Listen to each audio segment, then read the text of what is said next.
Let's see the question. An elastic string of length L supports a heavy particle of mass small m and the system is in equilibrium with elongation produced being E as shown in figure. The particle is now pulled down below the equilibrium position through a distance d less than E and released. The angular frequency, तो basically ये d less than e and release the angular frequency and amplitude for simple harmonic motion, right.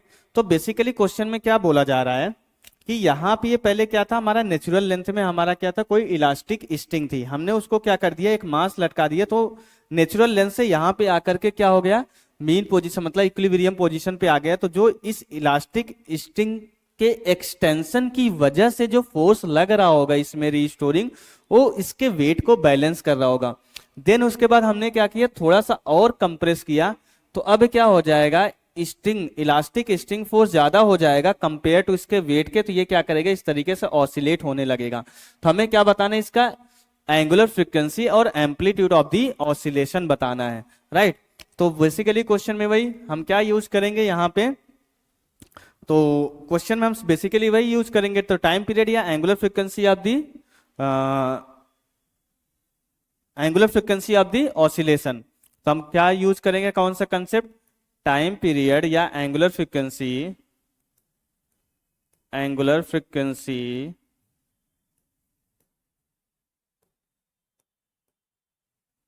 Of oscillation, और जो हमारा restoring force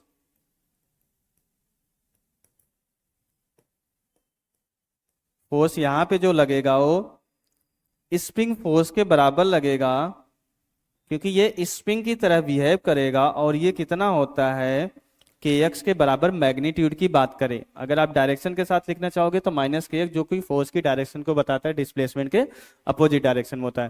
तो ये concept basically हम यहाँ पे यूज करने वाले हैं।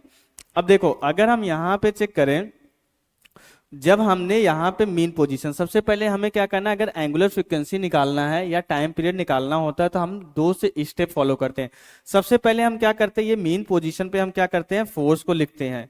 मीन पोजीशन पे अगर हम फोर्स लिखेंगे तो मीन पोजीशन पे क्या होगा, इसके वेट को कौन बैलेंस कर रहा है, यहाँ पे जो स्प्रिंग फोर्स लग रहा है। तो यहां से हमारा क्या हो जाएगा, F इक्वल टू क्या है, जो हमारा mg फोर्स लग रहा है, ये किसको बैलेंस कर रहा है, बेसिकली हमारा F जो स्प्रिंग फोर्स लग रहा है के ई, और ये किसको बैलेंस कर रहा है, हमारा ये इसके वेट को बैलेंस कर रहा है जो कि mg है। तो मीन्स हमारा के ई किसको बैलेंस कर रहा है, हमारा mg के बराबर। तो यहां से हम क्या कर सकते हैं, के की वैल्यू निकाल सकते हैं, जो कि हमारा आगे यूज में आएगा, राइट। तो अब यहां से देखो, अगर हम यहाँ पे रीस्टोरिंग फोर्स की बात करते हैं तो रीस्टोरिंग फोर्स हमारा कितना बेसिकली लग जाता है, तो यहां से हमारा क्या हो जाता है कि अगर हम जो है नेट फोर्स की बात करें तो अब क्या लगता है, हमारा के ई प्लस डी हो जाता है, माइनस हमारा क्या हो जाता है, एम जी के बराबर हो जाता है। तो नेट फोर्स हमारा क्या हो जाता है, तो अब देखो ये हमारा क्या हो रहा है, डिस्प्लेसमेंट के अपोजिट डायरेक्शन में है और ये डिस्प्लेसमेंट की डायरेक्शन में है, तो इसलिए हम यहाँ पे माइनस के ई माइनस के डी प्लस एम जी, और हमें पता है एम जी और के ई यहाँ पे बराबर है, तो इसको हम क्या कर सकते हैं, कैंसिल आउट कर सकते हैं। तो यहाँ से अब ये क्या हो जाता है, हमारा net force mass into acceleration equal to क्या हो जाता है, माइनस के डी।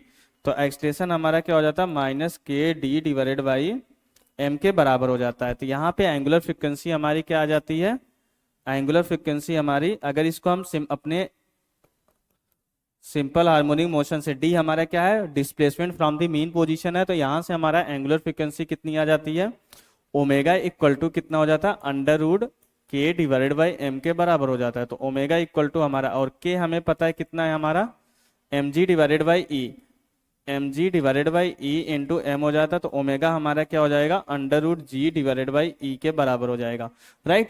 तो अब इसके बाद तो हमारा एंगुलर फ्रीक्वेंसी तो आ गया। तो एम्पलीट्यूड हमारा, ये जो मीन पोजीशन हम जो मैक्सिमम डिस्प्लेसमेंट जितना देते हैं, मीन पोजीशन से हम यहाँ पे जितना मैक्सिमम डिस्प्लेसमेंट देते हैं, क्योंकि हमने क्या किया, ये जो मैक्सिमम डिस्प्लेसमेंट देते हैं और यहाँ से रिलीज करते हैं, तो यही हमारा क्या होता है कि एम्पलीट्यूड होता है, क्योंकि एनर्जी हमारी कांस्टेंट होती है। तो स्प्रिंग एक बार जितना हमारा स्ट्रेस होकर के पोटेंशियल एनर्जी में हमारा स्टोर किया, वही काइनेटिक एनर्जी, और वही यहाँ नेचुरल लेंथ तक जाएगा। इसी तरीके से हमारा नेचुरल लेंथ तक नहीं, उससे थोड़ा सा पहले तक जाएगा, और इसी तरीके से हमारा क्या होता रहेगा, ऑसिलेट होता रहेगा, राइट।